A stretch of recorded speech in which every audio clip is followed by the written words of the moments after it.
Hi everyone, welcome back. Today I'm working on two crossbody bags. I had this bag of scraps that I came across, and they were mostly squares and not particularly even, and definitely needed some ironing. And there was a variety of fabrics. There was some velvet in there. There was some satin. Definitely had to trim some of these down a little bit. And when I first started this, I didn't really have a clear idea what I wanted to do, except that I knew I wanted to use these scraps. Well, with the exception of these blue checked, which I discovered had a lot of synthetic in them and were literally melting under my iron, so I didn't want to use those.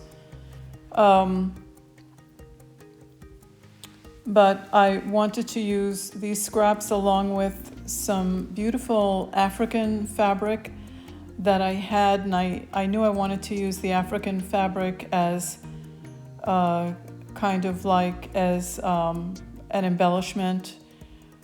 So here's how I started. I started putting the little squares together, and I didn't do any mathematical precision here. I wanted it to look like they were just grabbed and pieced together, which is what I did. So I went ahead and started working on a large square using this technique, and started inserting some of the African fabric in there. You can see where I just was adding the fabric randomly, just whatever appealed to my eye. And so I made a front and a back for the bag. And you can see some of that fabric a little bit closer here. It's beautiful stuff.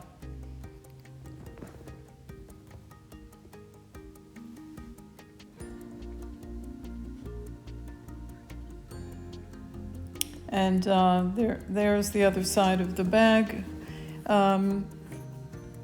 Beautiful colors really on these little squares. I really liked them.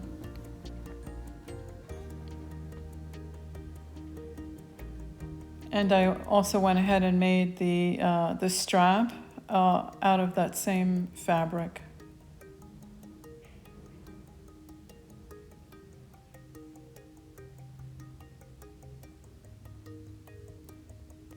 So the first thing I did was to put the right sides together.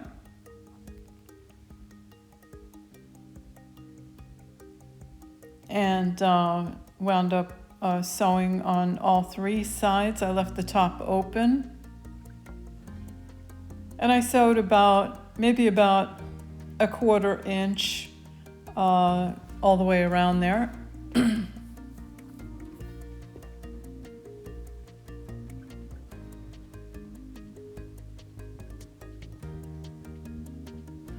Okay, so here I've sewn around 3 sides, and was thinking about that top edge because I knew I wanted to give it a little bit more, a little reinforcement, so it wasn't so floppy when you open the bag.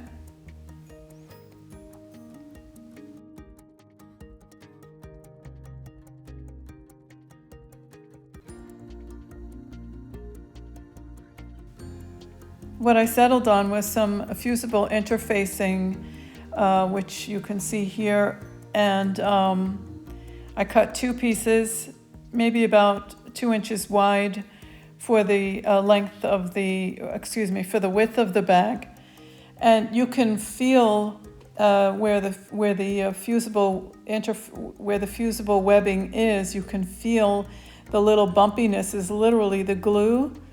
You have to make sure that the glue side is down, and before you do any ironing, you have to use some kind of a cover cloth to make sure that none of that glue touches your iron before you start ironing.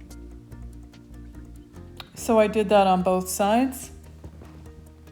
Here is a lining for the bag, and I took a long piece of fabric, folded it in half, and sewed up the sides about 1/4 of an inch seam.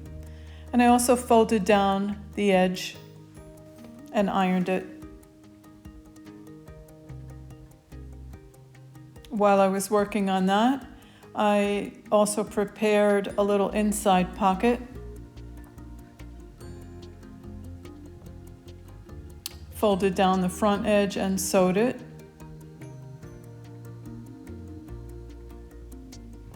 And on the back, I've folded in all the edges about 1/4 inch, and those are going to be sewn on the machine.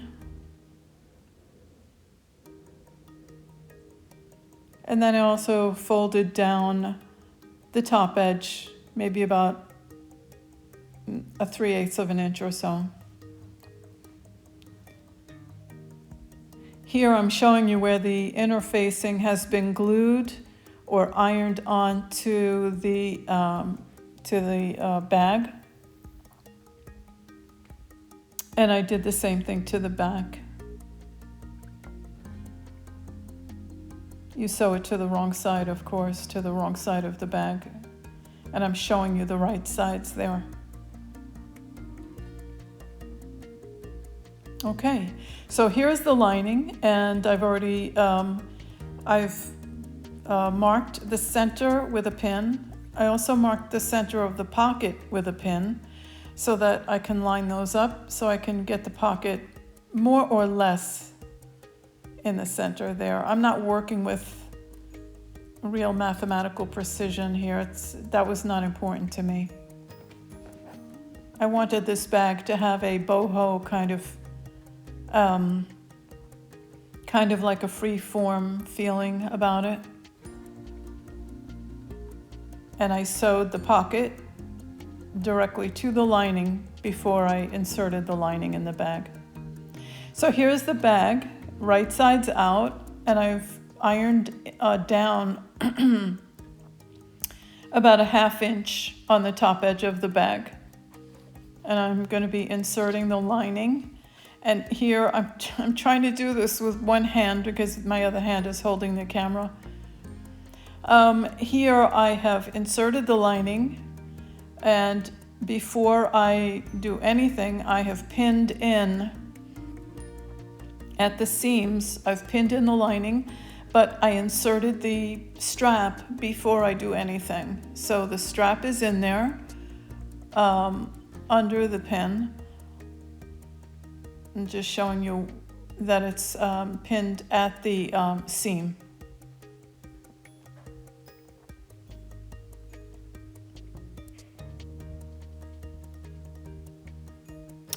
Okay, so here I have sewn in the lining, and you can see where everything has been sewn in.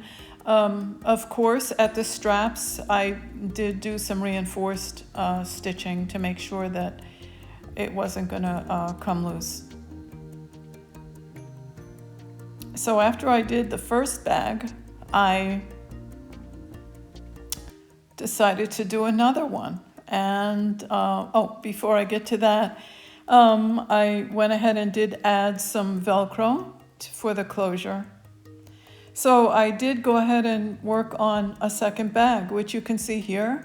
I did add some other fabrics that I had. I didn't necessarily stick to the small squares. Like I had that leopard print I wanted to use, and the only difference here, I did embellish the top part of the top edge of the bag with some of that African fabric. Trying to open the Velcro with one hand here. You can see where I also embellished the top edge of the pocket using that African fabric as well. So that was really, those were really the differences between this bag and the other one. And I did make the strap a little longer for this one as well. So some minor differences.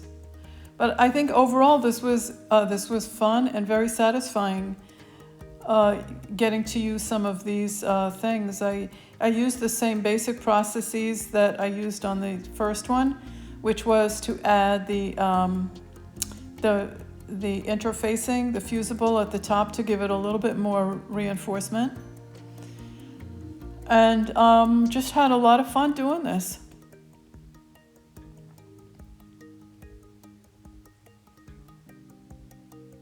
I really appreciate that you joined me, and if you liked my video, I do hope that you'll subscribe and give me a like, and come back and see what other project I'm working on next. See ya!